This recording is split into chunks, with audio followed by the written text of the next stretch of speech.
Izzy Dine is a journalist and writer who had recently started a YouTube channel called Izzy Dine Grills, where she invites powerful people on to ask them questions in a more public forum. Why am I telling you this? Well, because her first guest was the Women and Equalities Minister, Bridget Phillipson. Dine's interview with Phillipson was released yesterday, and the question of trans rights was one topic they touched upon that was picked up on by Pink News.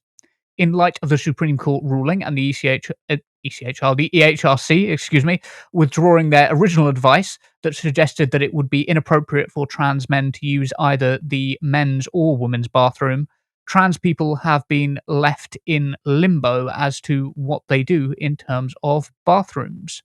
Without that advice, they really don't have any clarity. Dine took Phillipson to task on this question, and it's fair to say that Phillipson couldn't answer.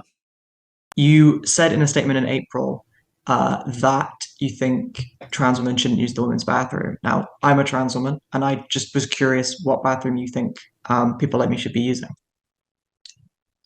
Yeah, so as Minister for Women and Equalities, I set out the government's position in responding to the Supreme Court judgment. The Supreme Court were clear that for the purposes of the Equality Act, sex was biological sex. What's now happening is that the Equality Human Rights Commission have consulted on a code of practice, which they've submitted to me as the Minister. I'll then be going through that line by line to make sure we get that right. It's a 300-page document, so it will take some time, but that's the means by which we will resolve the questions that people are raising in a range of areas. Well, I mean, one of the suggestions, for example, has been that you could have a situation where trans people can't use the men's or the women's bathroom. I mean, that seems kind of preposterous, right? So through the code of practice that the EHRC have submitted to me, that's the means by which we'll make sure that everyone has access to the services, the support that they need. Everyone should be treated with dignity and respect. Single-sex spaces are important, but I do believe that trans people should not be subjected to harassment or discrimination, and trans people continue to retain protections under the Equality Act 2010. And that is important. I wouldn't want anyone to feel that they don't get the support or the services that they need, and we'll set out the government's position in responding to the code of practice. I look forward to that. So am I going to have to use the men's? The code of practice will set out the way forward. We're taking our time to go through that, but the Supreme Court judgment was clear that sex under the Equality Act means biological sex. Okay, well, we'll move on. The Supreme Court ruling was supposed to offer clarity, right? It was supposed to make things clearer. But it doesn't seem to have made anything clearer. You've got Bridget Phillipson saying that she needs a 300-page ruling to say whether she should use the women's bathroom or the men's bathroom. But I don't think that's the real problem. I don't think it's so complicated that Phillipson needs more time to review it. It's actually very simple. Phillipson can't look a trans person in the eye and say that we supported your rights being stripped away. Because when they said clarity, they didn't mean clarity in terms of like making it easier for trans people or women or for trans women, cis women, trans men, cis men to know what bathroom to use, right? That wasn't what they meant. What they meant was, it's a clear fuck you to trans people. It's designed to make their lives harder, and Phillipson simply can't look a trans person in the eye and say, we supported your rights being stripped away. We know what the answer is. Dine will have to use the men's, because Lady Voldemort had a meltdown on Twitter. Maybe the disabled toilets if they're really trying to cop out of saying what they mean. And speaking of Voldemort, let me remind you how she reacted when the Supreme Court decision was passed. And this is why we say that J.K. Rowling is Andrew Tate for white women. Literally the same vice signalling, trolling, hateful, freaky vibes, right? But it's different when you have to look someone in the eye and say that they'll have less rights and you won't do anything about it. Isn't it, Bridget? It suddenly becomes very real. Curtis, will get to trans people's rights, but this is also the case for migrants and benefit claimants, isn't it? Everyone wants to talk in the abstract. Muslims as well. Everyone wants to talk in the abstract about this, and it's interesting how it's different when you're face to face with one of the good ones, as the saying goes.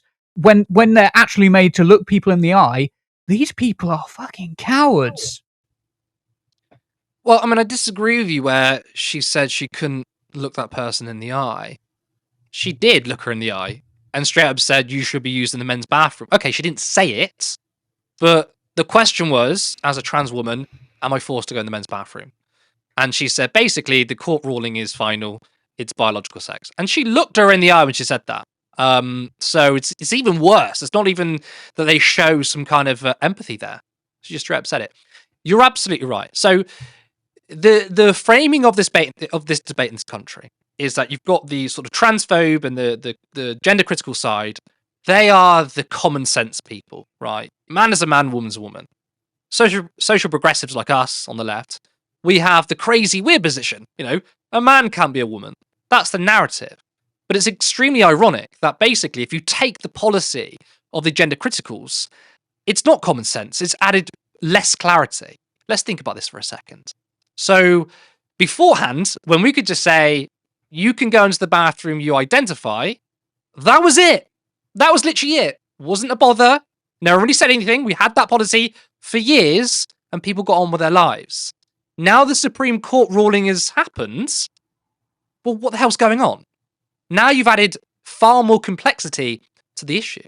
Now you're going to have, well, because of the Supreme Court ruling, is it doesn't matter if you've socially transitioned, if you pass as the other sex, basically what is between your legs is final. And how do you police that? Seriously, are we going to be inspecting people's genitals? So can you tell me how that's common sense? I don't think, look, if you ask most people, I think due to, let's be honest, the increase of transphobia in the media, people's views are probably swayed on this. So if you ask most people, is a man a woman, is a woman a man, whatever, right? They'll probably take the sort of gender critical line.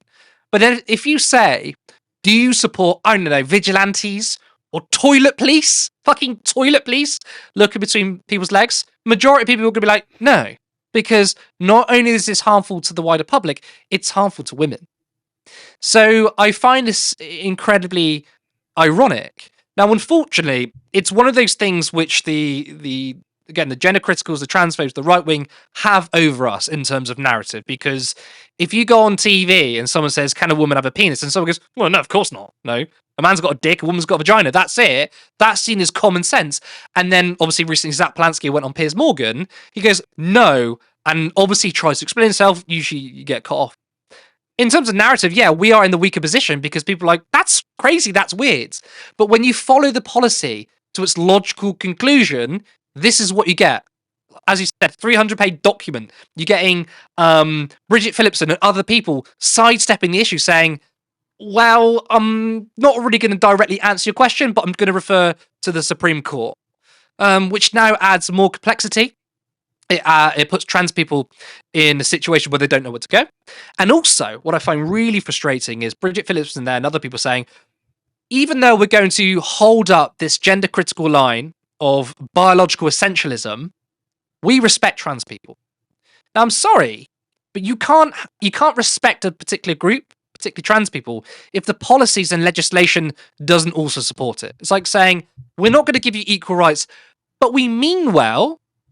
That means fuck all, doesn't it? It really means nothing. It's kind of the politics we've had from the political class for so long, especially the Labour Party. The Labour Party can say stuff like, of course, we don't want to demonise immigrants, whilst also pushing through policies that demonise immigrants. They'll say, we care about the vulnerable people, whilst also pushing people into poverty. Remember, child poverty is at an all-time high.